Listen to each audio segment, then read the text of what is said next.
लोकसभा चुनाव 2024 में चंद्रशेखर आजाद रावण और आकाश आनंद पर सबकी नजरें रहने वाली हैं, क्योंकि दो युवा नेता जो कि अपनी किस्मत आजमाते नजर आएंगे। फिलहाल चंद्रशेखर आजाद को लेकर लगभग तय है कि वे नगीना लोकसभा सीट से ताल ठोकते नजर आएंगे, लेकिन आकाश आनंद को लेकर अभी स्थिति स्पष्ट नहीं हुई।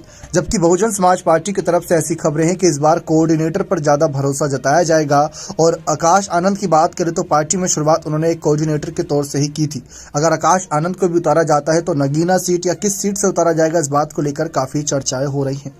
फिलहाल बात करें इस बात को लेकर, चंद्रशेखर आजाद कई बार कह चुके हैं कि मायावती का साथ उन्हें मिलता तो जल्द ही वे राजनीति में और अपनी अच्छी पकड़ बना लेते और अपने बहुजन समाज को समाज में पूरी तवज्जो दिलाने की कोशिश करते, सरकार के फैसले को पलटने की कोशिश करते। लेकिन मायावती ने कभी उनका खुलकर समर्थन नहीं किया, लेकिन इसका विरोध भी चंद्रशेखर आजाद ने नहीं किया। उन्होंने कहा कि मायावती उनकी मां समान है और हमेशा उनका सम्मान करेंगे। वह राजनीतिक गुरु है मायावती, उनका सम्मान करेंगे। बात जब आकाश आनंद की आई थी तो चंद्रशेखर आजाद इस बात से काफी निराश हुए थे कि चंद्रशेखर आजाद ने कहा था कि आकाश आनंद को मायावती ने अपना उत्तराधिकारी घोषित करके गलत फैसला लिया, क्योंकि जिस तरीके से आकाश आनंद राजनीति में आए, सब जानते हैं कि कैसे उनकी एंट्री हुई। मायावती के कहने पर ही उनकी एंट्री हुई।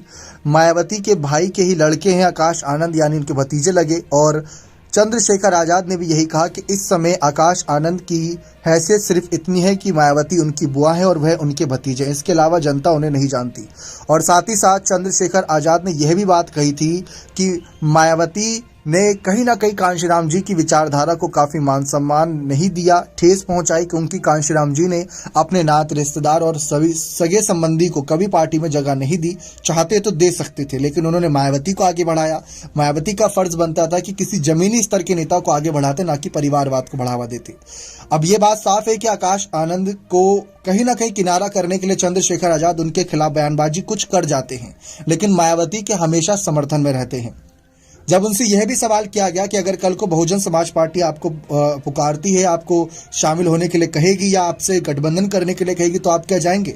चंद्रशेखर आजाद ने कहा कि अगर ऐसा होना होता तो कब का हो चुका होता, लेकिन लग नहीं रहा मायावती के फैसलों को देखकर कि वह हमें कभी तवज्जो देना चाहेंगी, क्योंकि जब गोलीकांड हुआ था तब भी मायावती ने एक भी बात नहीं कही। चंद्रशेखर आजाद को जब हिरासत में लिया गया तब भी मायावती ने उनके लिए एक भी बात नहीं कही। जबकि आकाश आनंद तो चंद्रशेखर आजाद को पहचानने से इनकार कर देते हैं। तो कभी भविष्य में अगर बहुजन समाज पर ज्यादा ही आंच आएगी और बसपा को लगेगा कि उनका जनाधार पूरा ही खिसक गया है, तो शायद चंद्रशेखर आजाद से बात करने का फिलहाल विचार किया जाए। लेकिन चंद्रशेखर आजाद की बात करें तो भीड़ तो जुट जाती है उनकी रैलियों में, जनसभाओं में, लेकिन वह वोट में तब्दील नहीं हो पाती, जिसकी वजह से मामला काफी अलग ही नजर आता है। क्या आपको लगता है कि कई भविष्य में चंद्रशेखर आजाद और आकाश आनंद एक मंच पर आ पाएंगे? अपनी राय कमेंट सेक्शन में अवश्य दीजिएगा। बहुत बहुत धन्यवाद।